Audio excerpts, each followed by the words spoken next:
ونستغفره ونعوذ بالله من شرور أنفسنا ومن سيئات أعمالنا من يهده الله فلا مضل له ومن يضلل فلا هادي له وأشهد أن لا إله إلا الله وحده لا شريك له وأشهد أن محمدًا عبده ورسوله أما بعد فإن أصدق الحديث كتاب الله وخير الهدي هدي محمد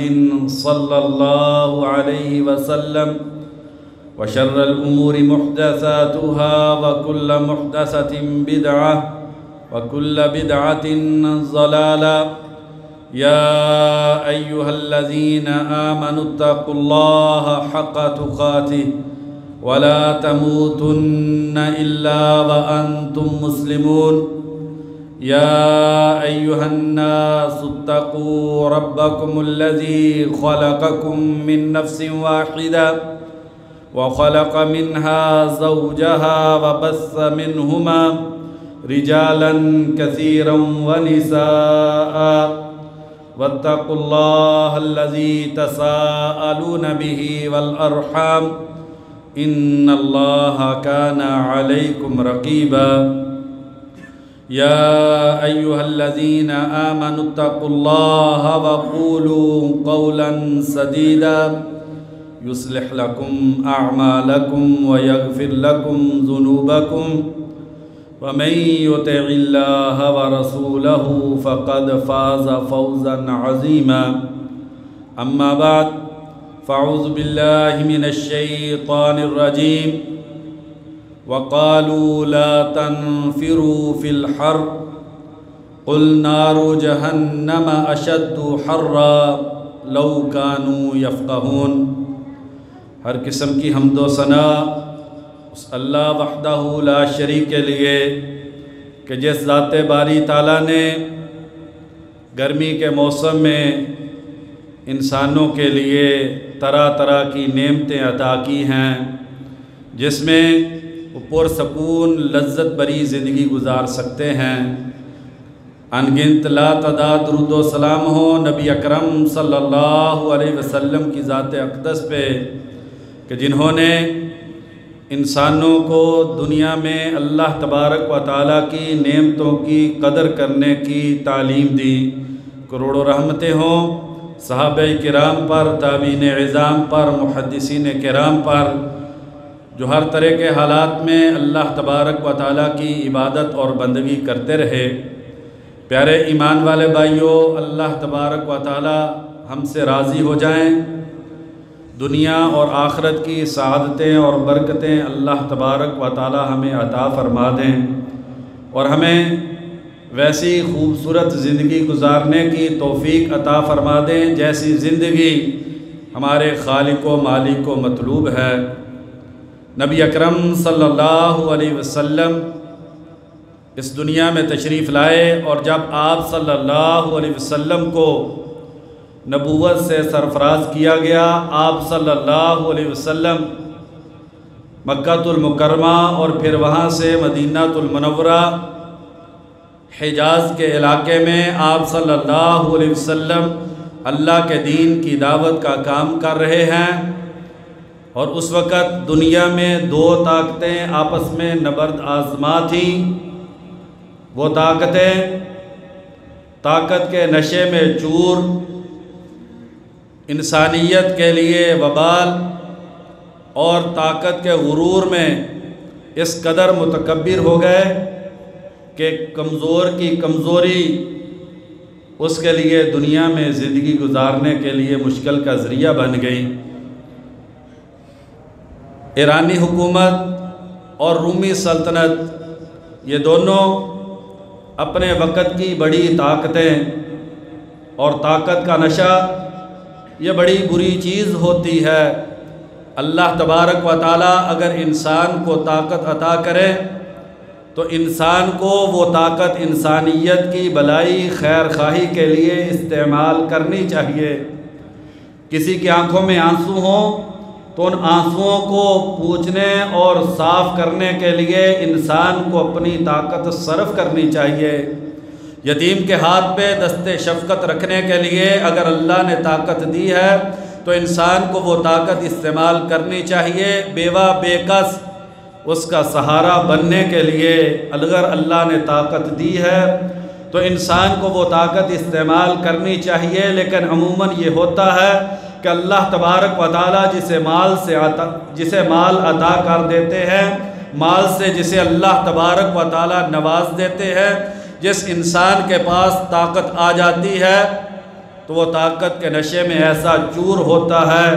کہ اسے انسانیت کی بھلائی کے لیے نہیں بلکہ انسانوں کو کچلنے کے لیے اس طاقت کو استعمال کرنا شروع کر دیتا ہے۔ اللہ تبارک و تعالیٰ قرآن مجید میں فرماتے ہیں وَإِذَا أَرَدْنَا أَن نُّهْلِكَ قَرْيَةً أَمَرْنَا مُتْرَفِيهَا فَفَسَقُوا فِيهَا فَحَقَّ عَلَيْهَا الْقَوْلُ فَدَمَّرْنَاهَا تَدْمِيرًا۔ جب ہم کسی بستی کو، کسی شہر اور علاقے کو برباد کرنا چاہتے ہیں، اس کی ہلاکت کا فیصلہ کرتے ہیں تو وہاں کے چودھری اور مالدار لوگ ہم انہیں مزید مال عطا کر دیتے ہیں، اگر ان کے پاس طاقت ہے تو ان کی طاقت میں ہم اضافہ کر دیتے ہیں۔ فَفَسَقُوا فِيهَا، تو اس طاقت کے نشے میں آ کے، اس مال کے نشے میں آ کے وہ اللہ تبارک و تعالیٰ کے احکامات کو پامال کرنا شروع کر دیتے ہیں۔ طاقت کے نشے میں اتنا چور اور مدہوش ہو جاتے ہیں کہ انہیں اللہ تبارک و تعالیٰ کی طاقت نظر نہیں آتی، اپنی طاقت پہ اس قدر اعتماد ہو جاتا ہے کہ انہیں جو انسان ہیں وہ چیونٹیاں نظر آتی ہیں۔ فَفَسَقُوا فِيهَا، تو یہ مالدار لوگ اور طاقت والے لوگ زمین میں فساد کرتے ہیں، اللہ تبارک و تعالیٰ کی نافرمانی کرتے ہیں، اللہ تبارک و تعالیٰ کے احکامات کو ماننے سے انکاری ہو جاتے ہیں۔ فَحَقَّ عَلَيْهَا الْقَوْلُ، پھر ایسی بستی پہ جس بستی میں رہنے والے مالدار اور طاقتور لوگ ظالم بن جائیں اور وہ انسانیت کے لیے عذاب بن جائیں، اس طاقت اور مال کو انسانیت کی بھلائی اور خیر کے لیے استعمال کرنے کی بجائے اپنی طاقت کا لوہا منوانے کے لیے اسے صرف کرنا شروع کر دے تو اللہ تبارک و تعالیٰ کے عذاب کا فیصلہ ایسی قوم کے لیے آ جاتا ہے۔ فَدَمَّرْنَاهَا تَدْمِيرًا، پھر ایسی قوم کو جو اللہ تبارک و تعالیٰ بری طریقے سے ہلاک کر دیتے ہیں۔ نبی کائنات صلی اللہ علیہ وسلم اس دنیا میں تشریف لائے تو دو قومیں ایرانی اور رومی طاقت کے نشے میں کبھی اس ملک پہ حملہ اور وہاں کے لوگوں کو قتل و غارت سے نوازنا اور کبھی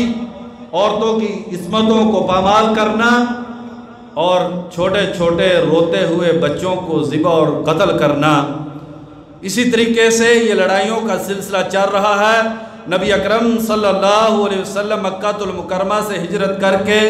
مدینہ المنورہ تشریف لے جاتے ہیں۔ 2 ہجری آپ صلی اللہ علیہ وسلم کو ہجرت کیے ہوئے ابھی 2 سال گزرے ہیں کہ رومی ایرانیوں پہ غالب آ جاتے ہیں اور وقت کی سب سے بڑی دنیاوی طاقت رومی بن جاتے ہیں۔ نبی اکرم صلی اللہ علیہ وسلم اپنے نبوت کے منصب میں مشغول ہیں۔ آپ صلی اللہ علیہ وسلم انسانوں کو اللہ تبارک و تعالیٰ کی طرف بلا رہے ہیں، توحید کا درس دے رہے ہیں، دین اسلام جیسی عظیم نعمت سے سرفراز کر رہے ہیں،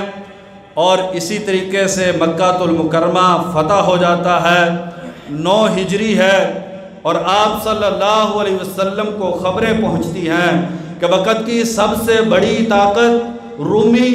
وہ اس نئی ابھرتی ہوئی مسلمانوں کی طاقت کو ختم کرنے کے لیے فوجوں کو تیار کر رہے ہیں، اسلحے کی تیاری ہے، لشکر بندی ہو رہی ہے، مسلمانوں کے خلاف جنگ کی پلاننگ ہو رہی ہے۔ آپ صلی اللہ علیہ وسلم مدینہ المنورہ میں ہیں اور آپ صلی اللہ علیہ وسلم صحابہ کرام کو اکٹھا کرتے ہیں۔ بخاری شریف کی حدیث ہے، آپ صلی اللہ علیہ وسلم صحابہ کرام کو بتلاتے ہیں، اے میرے ماننے والو، اس دین اسلام کو اپنے سینے سے لگانے والو، ہمارا رومیوں سے جنگ کا پروگرام ہے، حالانکہ آپ صلی اللہ علیہ وسلم کی سنت مبارکہ اور آپ صلی اللہ علیہ وسلم کی خوبصورت عادت یہ تھی کہ آپ صلی اللہ علیہ وسلم جب بھی جنگ کے لیے نکلتے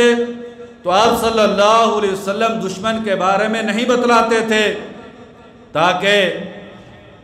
پوشیدگی میں معاملات کو طے کر لیا جائے اور دشمن کو غفلت کی حالت میں جا دبوچا جائے۔ لیکن اس جنگ میں آپ صلی اللہ علیہ وسلم نے اپنی عادت مبارکہ کو چھوڑتے ہوئے صحابہ کرام کو مدینہ المنورہ میں اکٹھا کیا اور کہا کہ صحابہ، ایک بہت بڑی لڑائی کی تیاری ہے، وقت کی سب سے بڑی طاقت رومیوں سے ٹکرانے کا پروگرام ہے۔ اور نبی اکرم صلی اللہ علیہ وسلم اپنی زندگی کی سب سے بڑی اسلامی فوج 30,000 کا لشکر لے کر آپ صلی اللہ علیہ وسلم رومیوں سے لڑنے کے لیے مدینہ المنورہ سے تقریباً 650 کلومیٹر کا فاصلہ آپ صلی اللہ علیہ وسلم طے کرنے کے لیے جنگ کے ارادے سے مدینہ المنورہ سے نکلنے کا پروگرام بنایا ہے۔ لیکن وہ جو وقت تھا، وقت بڑا کٹھن تھا، گرمی شدت کی گرمی تھی اور دشمن بڑا طاقتور تھا، اور وہ وقت ایسا تھا جب کھجور کی فصل کی کٹائی کا وقت تھا۔ اگر میدان جنگ میں چلے جاتے تو بڑا اندیشہ تھا کہ سال بھر کی جو محنت ہے وہ ضائع ہو جائے گی، پھل ضائع اور بیکار ہو جائیں گے، چونکہ دور کی مسافت ہے اور جنگ میں پتہ نہیں کتنے دن لگ جائیں۔ تو یہ بھی ایک مشکل تھی کہ سال بھر کی کمائی اور سال بھر کا راشن جو گھروں میں کھانے کے لیے آنا تھا وہ بالکل تیار تھا، چند دنوں کے بعد اس پھل کی فصل کو کاٹنا تھا۔ لیکن نبی اکرم صلی اللہ علیہ وسلم نے قرآنی زبان میں حکم دیا، انفروا خفافا وثقالا، اسلحہ ہے تو بھی نکلو، اگر اسلحہ نہیں ہے تو بھی نکلو، سواری ہے تو بھی نکلو، سواری نہیں ہے تو بھی نکلو، ہر حالت میں اس جنگ کے لیے جو بھی جنگ کے قابل ہے وہ مدینہ المنورہ سے رومیوں سے لڑنے کے لیے نکل پڑے۔ تو اس جنگ میں بڑی کٹھن چیزیں تھیں، گرمی شدت کی، دشمن بڑا طاقتور، مسافت بڑی دور کی، اور پھلوں کی تیاری کا وقت اللہ تبارک و تعالیٰ نے اور نبی اکرم صلی اللہ علیہ وسلم نے اس غزوہ تبوک کو مشکل غزوہ قرار دیا۔ تو یہ جو آیت کریمہ میں نے آپ کے سامنے پڑھی ہے، اس میں اللہ تبارک و تعالیٰ نے اسی جنگ کا ذکر کیا۔ منافقین کی جماعت جن کے دلوں میں نور ایمان صحیح طریقے سے پیوست نہیں ہوا، ابھی تک ان کے دلوں نے نور ایمان کو صحیح طور پر قبول نہیں کیا، نفاق کی زندگی گزار رہے ہیں، اسلام کو حقیقی معنی میں نہیں مانتے۔ وَقَالُوا لَا تَنْفِرُوا فِي الْحَرِّ، انہوں نے کہا گرمی کی بڑی شدت ہے، ان حالات میں جنگ کے لیے نہ نکلو۔ قُلْ نَارُ جَهَنَّمَ أَشَدُّ حَرًّا، محبوب آپ ان لوگوں کو بتلا دیجئے، ان کو سمجھا دیجئے کہ جہنم کی جو گرمی ہے وہ بہت زیادہ گرم ہے، جہنم کی جو شدت ہے وہ بڑی سنگینی والی ہے، یہ دنیا کی جو گرمی ہے اس کی کوئی حیثیت نہیں۔ بھائیو، جب گرمی کی شدت ہوتی ہے، جیسا کہ یہ موسم ابھی آغاز ہو رہا ہے، تو گرمی میں انسان کو دو طرح کی چیزوں کی ضرورت ہوتی ہے۔ ایک انسان کو پانی چاہیے اور دوسرا انسان کو ٹھنڈا جو ہے وہ سایہ چاہیے۔ اور اس دنیا کی گرمی سے بچنے کے لیے دیکھیے انسان نے کس قدر محنت کی ہے، اس نے اپنی زندگی کو ٹھنڈا رکھنے کے لیے کس طرح کا سامان کیا ہے، بجلی ایجاد کی گئی ہے، پنکھے ہے، ایئر کولر ہے، اے سی کا اہتمام ہے، چلر پلانٹ ہے، ہر گھر میں ٹھنڈے پانی کے لیے فریج ہے، اکثر گھروں کے اندر اے سی کی نعمت ہے۔ کیوں؟ کیونکہ انسان اس دنیا میں یہ سمجھتا ہے کہ یہ جو گرمی کا موسم ہے یہ شدت کا موسم ہے، اس گرمی سے بچنے کے لیے انسان اپنی زندگی کے بہترین لمحات صرف کرتا ہے اور انسان اپنی محنت سے کمائے ہوئے پیسے کو اس گرمی سے بچنے کے لیے استعمال کرتا ہے، فریج کا اہتمام کرتا ہے، ٹھنڈا پانی، طرح طرح کے مشروبات۔ اللہ تبارک و تعالیٰ کا اتنا بڑا احسان، انسان نے اتنی اس حوالے سے محنت کی ہے، اگر انسان مشروبات کو گننے لگے تو گن نہیں سکتا کس قدر رنگ برنگے خوشبودار لذیذ مشروبات انسان نے اس دنیا کی گرمی سے بچانے کے لیے اپنے لیے اس نے تیار کر رکھے ہیں، اور گرمی کی شدت سے بچنے کے لیے کس طریقے سے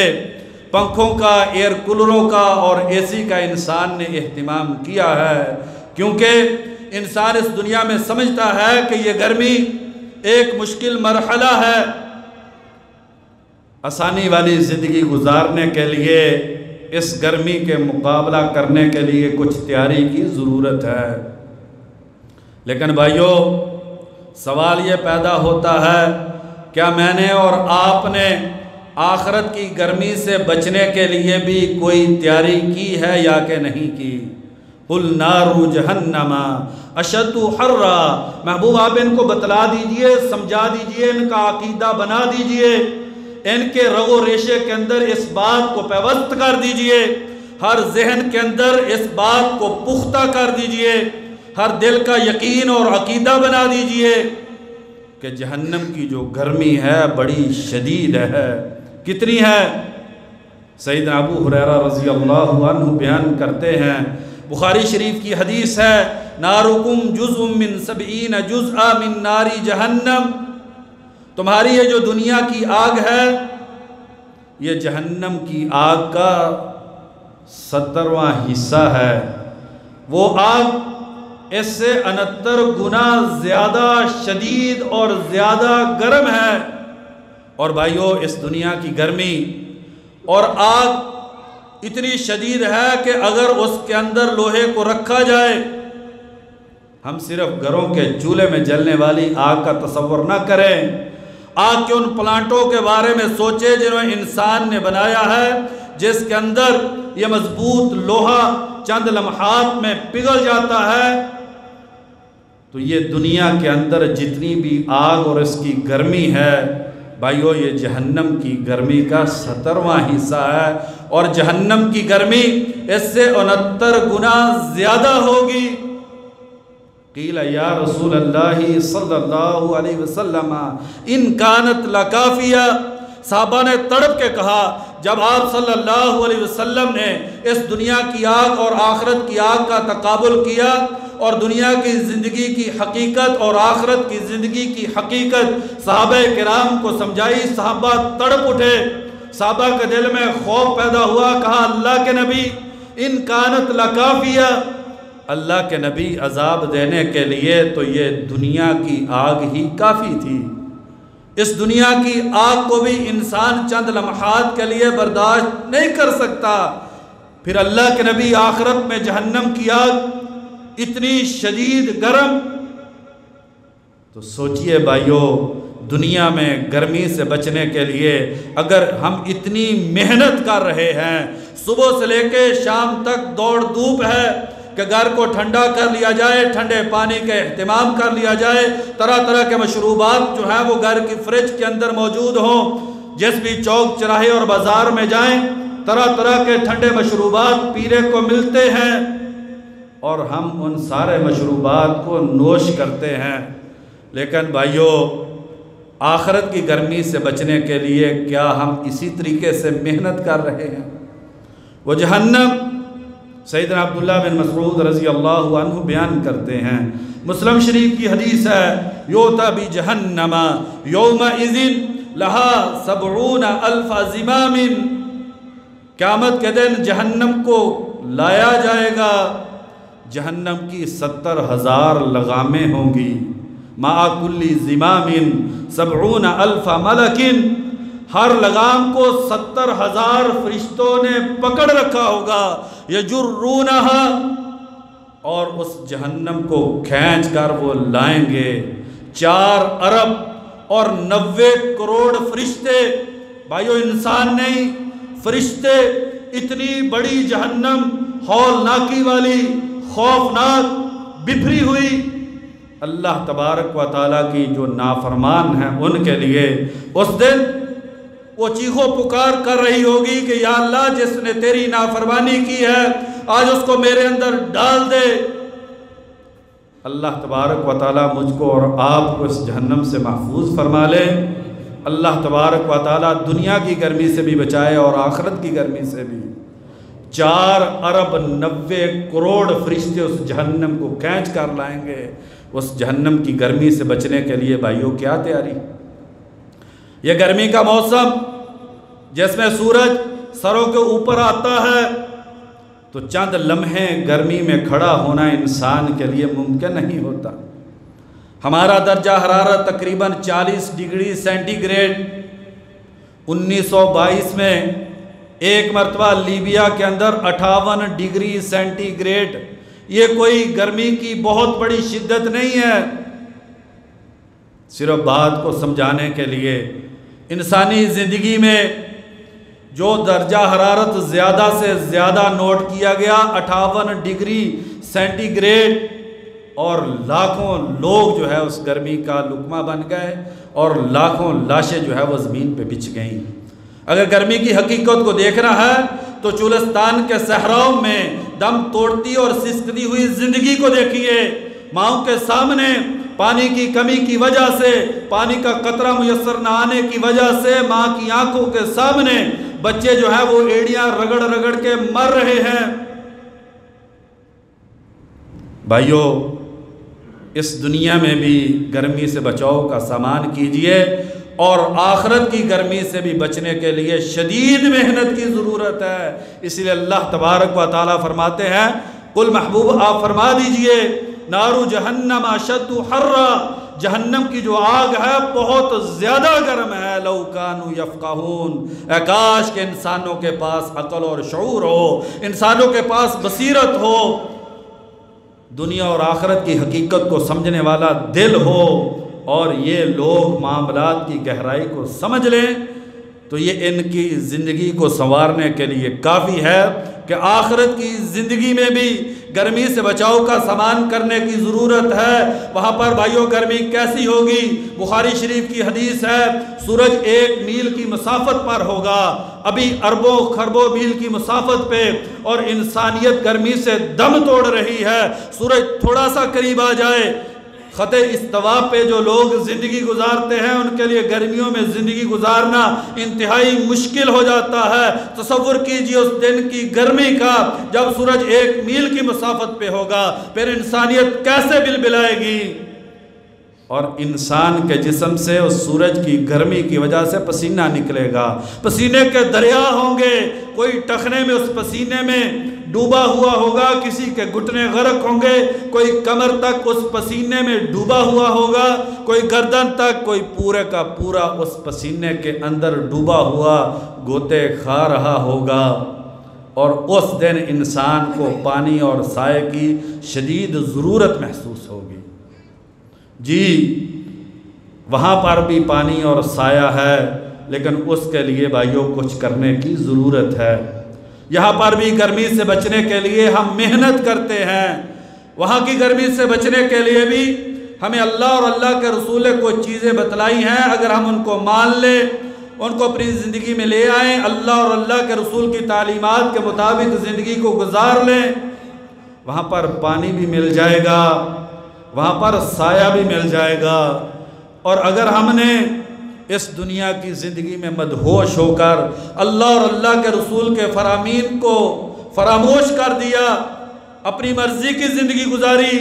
اس زندگی کے لیے سائبان اور پانی کی تلاش میں اللہ اور اللہ کے رسول کو ہم بھول گئے، تو بھائیو پھر قبر کی گرمی کا تصور کیجئے، پھر محشر کے میدان کی گرمی اور ہولناکی کو ذرا دل میں لے کر آئیے۔ وہاں پر پانی محشر کے میدان میں نہر کوثر کا ہوگا۔ نبی اکرم صلی اللہ علیہ وسلم نے فرمایا، سیدنا عبداللہ بن عمر بن عاص رضی اللہ عنہما بیان کرتے ہیں، آپ صلی اللہ علیہ وسلم نے فرمایا، حوضی مسیرۃ شہر، میرا حوض اتنا بڑا ہوگا کہ اسے طے کرنے کے لیے 1 مہینہ لگ جائے گا۔ ماؤہ ابیض من اللبن، بخاری اور مسلم کی حدیث ہے، اس کا پانی دودھ سے زیادہ سفید ہوگا۔ وریحہ اطیب من المسک، اور اس پانی کی خوشبو کستوری سے زیادہ پاکیزہ ہوگی۔ وکیزانہ کنجوم السماء، اور اس کے پیالے جیسے انسان پانی پئیں گے آسمان کے ستاروں کی برابر ہوں گے۔ من شرب منہا فلا یظمأ ابدا، جس انسان کو اس دن حوض کوثر کا پانی نصیب ہو گیا اسے اس کے بعد کبھی بھی پیاس محسوس نہیں ہوگی۔ اللہ تبارک و تعالیٰ مجھ کو اور آپ کو نبی اکرم صلی اللہ علیہ وسلم کے دست مبارک سے حوض کوثر کا پانی پینے کی سعادت نصیب فرما دیں۔ یہ پانی کن کو ملے گا؟ مختصراً وقت قریب ہو گیا ہے، بخاری اور مسلم کی حدیث، نمازیوں کو جو وضو بہترین وضو کرنے والے، 5 وقت کی نماز کی پابندی کرنے والے، ان کے چہرے، ان کے ہاتھ اور ان کے پاؤں اس وضو کرنے کی وجہ سے کل قیامت کے دن چمک رہے ہوں گے۔ تو نبی اکرم صلی اللہ علیہ وسلم اپنی امت کے نماز پڑھنے والے، وضو کرنے والوں کو دور سے دیکھ کر پہچان لیں گے۔ صحابہ نے کہا اللہ کے نبی، آدم علیہ السلام سے لے کے قیامت تک انسانیت کتنی زیادہ ہوگی؟ پانی پینے کے لیے آپ کے پاس آئیں گے، رش کتنا ہوگا، کیسے آپ کے پاس پہنچیں گے، آپ ہمیں کیسے پہچانیں گے؟ فرمایا جو تم نماز کے لیے وضو کرتے ہو یہ کوئی معمولی عبادت نہیں ہے، اس وضو کی وجہ سے اللہ تبارک و تعالی تمہارے 5 اعضاء کو روشن کر دیں گے، وہ چمک رہے ہوں گے، ان کو دیکھ کر میں پہچان لوں گا، میں تمہیں دور سے آواز لگاؤں گا، اصیحابی اصیحابی، میرے دین کو ماننے والوں آؤ، آج میرے ہاتھ سے آب کوثر کا جو جام ہے اس کو پی لو۔ اور کچھ بد نصیب ایسے ہوں گے جنہیں حوض کوثر کا پانی پینے سے روک دیا جائے گا، اور وہ بخاری اور مسلم کی حدیث کے مطابق انک لا تدری ما احدثوا بعدک، اللہ کے نبی یہ وہ لوگ ہیں جنہوں نے آپ کے دین کو قبول نہیں کیا اور انہوں نے اپنی مرضی سے دین بنا لیا، انہوں نے زندگی گزارنے کے طریقے، انہوں نے اپنے ملک کو چلانے کے لیے جو قانون بنائے وہ آپ کی شریعت کے مطابق نہیں تھے، ان کی غمی اور خوشی وہ آپ کی شریعت کے مطابق نہیں تھی۔ بہت سارے بھائی دل میں یہ خیال رکھتے ہیں ہم قرآن و حدیث کو ماننے والے، ہماری زندگی میں بدعت نہیں ہے، ہم تو اللہ تبارک و تعالیٰ کے پیاری نبی اکرم صلی اللہ علیہ وسلم کے نقش قدم پر چلنے والے ہیں۔ بھائیو، اپنے ایمان کو لے کر اس قدر بے فکر ہو جانا یہ انسان کے ایمان کی کمزوری ہے، بلکہ انسان کو ہر لمحے یہ ڈر اور خوف ہونا چاہیے کہ جو احادیث اور قرآن کے اندر وعیدیں آئی ہیں کہیں میں اس کا شکار نہ ہو جاؤں۔ کیا غمی اور خوشی کا طریقہ ہمارا نبی اکرم صلی اللہ علیہ وسلم والا ہے؟ کیا ہماری بہن بیٹی اور ماں کا لباس نبی اکرم صلی اللہ علیہ وسلم نے جو اپنی امت کی بیٹیوں کو دیا ہے، کیا ہماری عورتوں کا لباس وہی ہے؟ کیا بھائیو ہمارے چہرے، ہمارے کاروبار، ہمارے جو تعلقات ہیں کیا وہ ویسے ہی ہیں جیسے نبی اکرم صلی اللہ علیہ وسلم امت کو دے کر گئے ہیں؟ اگر تو ویسے ہیں تو سجدہ شکر کیجئے، اللہ تبارک و تعالیٰ سے مزید توفیق مانگیے، اور اگر بھائیوں کوئی کمی ہے تو اس کمی کو دور کر لیجئے تاکہ کل قیامت کے دن محشر کے میدان کی گرمی اور سختی سے ہم محفوظ ہو جائیں۔ نبی اکرم صلی اللہ علیہ وسلم کے دین کو چھوڑ کر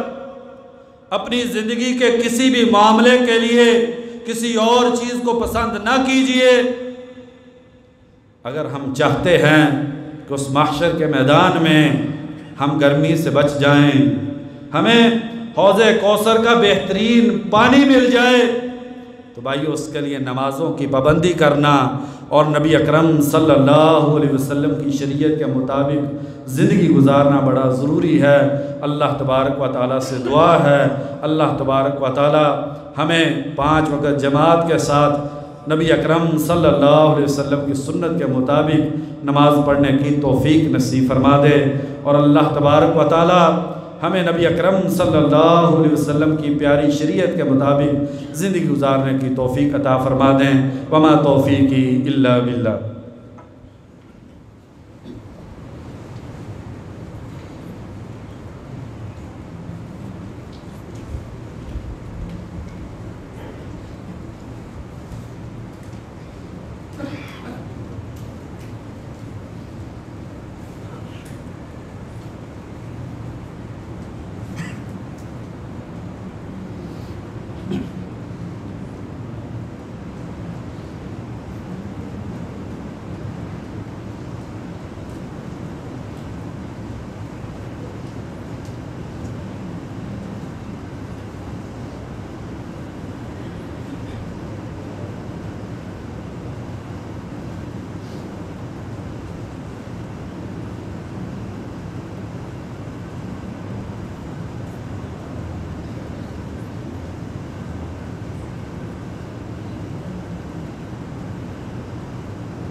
ان الحمد للہ نحمده ونستعینه ونستغفره والصلاة والسلام علی رسول اللہ اما بعد۔ پیارے ایمان والے بھائیوں، آپ اللہ کے گھر کو آباد کرنے کے لیے تشریف لائے۔ اللہ تبارک و تعالی دنیا میں بھی بہترین مشروبات سے نوازے اور بہترین سائے دے، اور آخرت میں بھی اللہ تبارک و تعالی ہر طرح کی نعمت سے سرفراز کرے۔ کل قیامت کے دن اس گرمی سے بچنے کے لیے سایہ بھی ہے، اور وہ بڑا ہی عزتوں والا، رحمتوں اور برکتوں والا سایہ ہے، اور وہ سایہ اللہ تبارک و تعالیٰ کے عرش کا سایہ ہے۔ سیدنا ابو ہریرہ رضی اللہ عنہ بیان کرتے ہیں، بخاری اور مسلم کی حدیث ہے، آپ صلی اللہ علیہ وسلم نے فرمایا، سبعۃ یظلھم اللہ فی ظلہ یوم لا ظل الا ظلہ۔ 7 طرح کے لوگ ایسے ہیں جنہیں اللہ تبارک و تعالیٰ اپنے عرش کا سایہ نصیب کریں گے، جس دن عرش کے سائے کے علاوہ کوئی سایہ نہیں ہوگا۔ اس دن کی گرمی کی شدت سے بچنے کے لیے عرش کا سایہ ہے،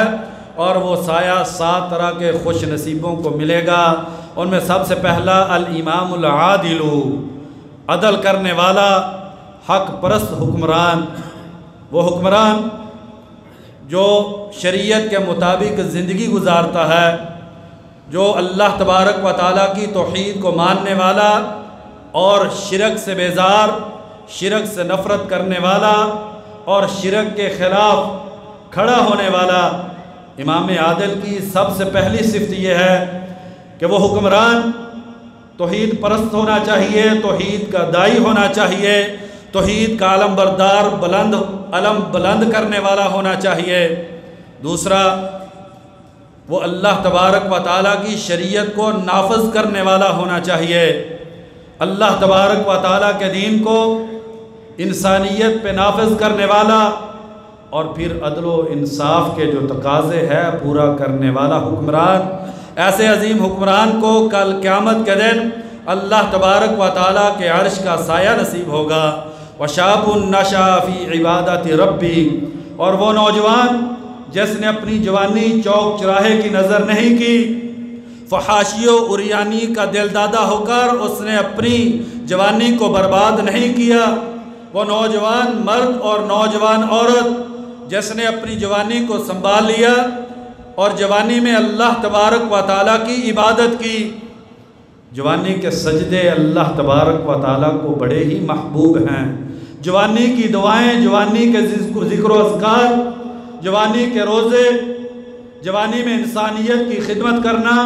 اللہ تبارک و تعالیٰ کی عبادت میں اپنی جوانی کو صرف کرنا۔ جو خوش نصیب نوجوان اپنی جوانی کو اللہ کی عبادت میں صرف کرے گا، اللہ تبارک و تعالیٰ اس عظیم نوجوان کو کل قیامت کے دن اپنے عرش کا سایہ نصیب کریں گے۔ وَرَجُلٌ قَلْبُهُ مُعَلَّقٌ فِي الْمَسَاجِدِ، اور وہ آدمی جس کا دل مسجد میں لٹکا ہوا ہے، مسجد سے شدید محبت کرنے والا، سجدوں میں تڑپ تڑپ کے اللہ تبارک و تعالیٰ سے دعائیں اور التجائیں کرنے والا، جب مسجد میں آتا ہے اسے زندگی کی سب سے بڑی راحت اور لذت ملتی ہے۔ وہ آدمی جس کا دل ہمہ وقت مسجد میں رہتا ہے، نماز پڑھی ہے، مسجد سے باہر نکلا ہے، ہر وقت کان میں تڑپ ہے، چاہت اور تمنا ہے کہ کب کانوں میں اللہ اکبر کی صدا پڑے، دل میں شوق ہے کہ میں پھر مسجد میں جاؤں اور اپنے خالق اور مالک کو سجدہ کر کے آؤں۔ وَرَجُلٌ قَلْبُهُ مُعَلَّقٌ فِي الْمَسَاجِدِ، مادیت کے اس دور میں وہ آدمی جس کا دل مسجد سے لگا ہوا ہے، اسے اس دنیا میں سب سے پیاری جگہ اگر لگتی ہے تو وہ مسجد ہے۔ فجر کی نماز پڑھ کے لمبی دیر مسجد میں بیٹھ کے اللہ تبارک و تعالیٰ کا ذکر کرنے والا، ظہر سے پہلے مسجد میں آ جاتا ہے اور ظہر کے بعد بھی مسجد میں بیٹھا رہتا ہے، اسی طریقے سے ساری نمازوں میں اپنی زندگی کا کافی حصہ مسجد میں گزارنے والا، اسے اللہ تبارک و تعالیٰ اپنے عرش کا سایہ نصیب کریں گے۔ اللہ تبارک و تعالیٰ مجھ کو اور آپ کو بھی توفیق عطا کر دے۔ وَرَجُلَانِ تَحَابَا فِي اللَّهِ، اور دو مرد جو اللہ کے لیے آپس میں محبت کرتے ہیں، اجتمع علیہ وتفرق علیہ، محبت ہے تو اللہ کے لیے تعلقات کی بنیاد پیسہ نہیں ہے، سیاسی مفادات نہیں ہے، خونی رشتہ نہیں ہے، بلکہ وہ اللہ تبارک و تعالیٰ کی محبت ہے۔ پچھلے جمعے میں بھی اشارہ دیا تھا، یہ کیسے ممکن ہے کہ ایک آدمی توحید پرست ہو، اپنے آپ کو موحد کہنے اور ماننے والا ہو، اور پھر طرح طرح کی سیاسی جماعتیں جو اللہ تبارک و تعالیٰ کے احکامات کو پامال کرنے والی، ان کی محبت اس کے دل میں ہو، یہ انسان کے ایمان اور توحید کے منافی ہے۔ رجلانی تحابا فی اللہ، اللہ کے لیے محبت ہے، اسی محبت پر اکٹھے ہوتے ہیں، جب جدا ہوتے ہیں تو اللہ تبارک و تعالیٰ کی محبت پر جدا ہوتے ہیں۔ وَرَجُلٌ طَلَبَتْهُ امْرَأَةٌ ذَاتُ جَمَالٍ وَمَنْصِبٍ، اور وہ عظیم انسان جسے خوبصورت اونچے خاندان کی عورت بدکاری کی دعوت دیتی ہے اور کہتا ہے انی اخاف اللہ، مجھے اللہ کا ڈر ہے، چراغ لے کے معاشرے میں اس نوجوان اور اس مرد کو ڈھونڈیے جس کا ایمان اتنا مضبوط ہو۔ بے حیائی اور فحاشی کے اس دور میں ہر گھر کے اندر بے حیائی ایسے داخل ہو گئی ہے کہ کسی کے کان پہ جوں تک نہیں رینگتی، اس کو اللہ اپنے عرش کا سایہ دیں گے۔ جسے کسی خوبصورت عہدے والی خاندان والی عورت گناہ کی دعوت دیتی ہے، لیکن وہ پاکیزگی کیسا پیکر ہے، کہتا ہے انی اخاف اللہ، میں اس بے حیائی کے دور میں بھی اللہ کا ڈر رکھتا ہوں، اللہ اس کو اپنے عرش کا سایہ دیں گے۔ وَرَجُلٌ تَصَدَّقَ بِصَدَقَةٍ فَأَخْفَاهَا، اور وہ آدمی جس نے محنت سے پیسے کمائے، اللہ کے راستے میں خرچ کیے اور یوں چھپائے، دائیں ہاتھ سے خرچ کرتا ہے، بائیں ہاتھ کو بھی پتہ نہیں چلنے دیتا۔ اللہ کے راستے میں خرچ کر کے احسان نہ جتلائیں، بلکہ نیکی کر دریا میں ڈال کا پیکر بن جائے، اللہ تبارک و تعالیٰ اپنے عرش کا سایہ دیں گے۔ وَرَجُلٌ ذَكَرَ اللَّهَ خَالِيًا فَفَاضَتْ عَيْنَاهُ، اور وہ عظیم انسان جس نے تنہائی میں اللہ تبارک و تعالیٰ کو یاد کیا، آنکھوں سے آنسو نکل پڑے، دل میں اللہ کا ڈر اور خوف پیدا ہوا، اپنی گزشتہ زندگی کا جائزہ لیا تو اپنی زندگی پہ دکھ اور افسوس ہوا، یا اللہ تیری نافرمانی کر بیٹھا، یا اللہ تجھ کو بھول گیا تھا، یا اللہ تم معاف کر دے، آئندہ تیری بندگی والی زندگی گزاروں گا۔ یہ 7 وہ خوش نصیب ہیں جنہیں کل قیامت کے دن اللہ کے عرش کا سایہ نصیب ہوگا۔ اللہ تبارک و تعالیٰ سے دعا ہے، اللہ تبارک و تعالیٰ مجھ کو اور آپ کو بھی ان عظیم کاموں کو کرنے کی توفیق نصیب فرما دے، اور اللہ تبارک و تعالیٰ ہماری قبروں کو بھی ٹھنڈا کر دے، ہمارے والدین عزیز و اقارب جو فوت ہو چکے ہیں ان کی قبروں کو بھی اللہ تبارک و تعالیٰ ٹھنڈا کر دے، اور معاشر کے میدان میں اللہ تبارک و تعالیٰ اپنی خاص رحمت سے مجھ کو، آپ کو، ہمارے عزیز و اقارب کو، سارے مسلمانوں کو اللہ تبارک و تعالیٰ حوض کوثر کا پانی پینے کی سعادت نصیب کر دے اور اپنے عرش کا سایہ نصیب کر دے۔ یا اللہ جو بھی ہم عبادت کر رہے ہیں اپنی رحمت سے ہماری عبادات کو قبول و منظور فرما لے۔ یا اللہ جو گناہ کیے ہیں اپنی رحمت سے ہمیں ہمارے گناہ معاف فرما دے۔ یا اللہ تو ارحم الراحمین ہے، یا اللہ ہمیں نیکی اور تقوی والی زندگی کی توفیق نصیب فرما دے۔ یا اللہ جو بیمار ہے اپنی رحمت سے شفائے کامل عاجلہ نصیب فرما دے۔ یا اللہ جو مقروض ہے اپنی رحمت سے قرضے اتارنے کی توفیق نصیب فرما دے۔ یا اللہ جو مالی تنگ دستی کا شکار ہے اپنی رحمت سے حلال کی وسیع روزی نصیب فرما دے۔ یا اللہ ملک پاکستان کی حفاظت فرما دے۔ یا اللہ ہمیں اس ملک میں دین اسلام کو نافذ کرنے کی توفیق نصیب فرما دے۔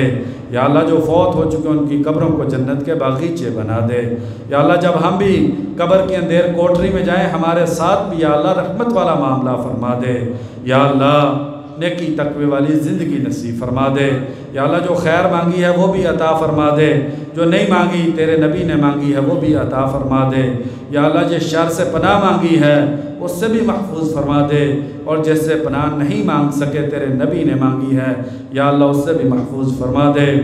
سبحان ربک رب العزت عما یصفون وسلام علی المرسلین والحمد للہ رب العالمین۔